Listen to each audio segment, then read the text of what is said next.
এক রাজা তার প্রিয় তিন মন্ত্রীকে ডেকে বললেন, এই নাও তোমাদেরকে একটা করে খালি বস্তা দিলাম। তোমাদের কাজ হলো বনে গিয়ে এই বস্তাটাকে ফলমূল দিয়ে ভরে এখানে নিয়ে আসা। আমি দেখব তোমাদের তিনজনের মধ্যে কে কত তাড়াতাড়ি বস্তাটাকে ভরে এখানে নিয়ে আসতে পারে। এটা শুনে তিনজনে জঙ্গলে চলে গেল। প্রথম মন্ত্রী চিন্তা করলো, যেহেতু রাজা ফলমূল আনতে বলছে, তাহলে বস্তাটাকে সুন্দর সুন্দর ফলমূল দিয়ে ভরে পূর্ণ করে ফেলি। এবং সে সেভাবে বস্তাটাকে পূর্ণ করলো।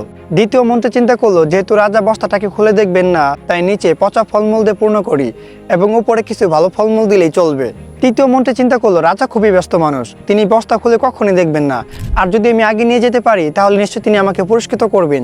তাই তিনি বস্তায় তেমন কোনো ফলমূল না তুলে শুধু ময়লা আবর্জনা তুলতে শুরু করলো এবং তিনি দ্রুত সেখানে গিয়ে পৌঁছালো। রাজা তাকে আগে দেখতে পেয়ে খুশি হলেন। পরবর্তীতে বাকি দুজনকেও ডাকা হলো, আর তখন তিনি দরবারে বসে ঘোষণা করলেন, এদের তিনজনকেই কারাগারে পাঠানো হোক।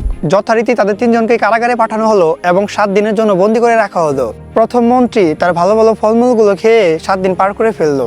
দ্বিতীয় মন্ত্রী তার অল্প কিছু ভালো ফলমূল ছিল এবং বাকিগুলো ছিল পচা, সেগুলো সে কোনো রকম খেয়ে অসুস্থ হয়ে পড়লো।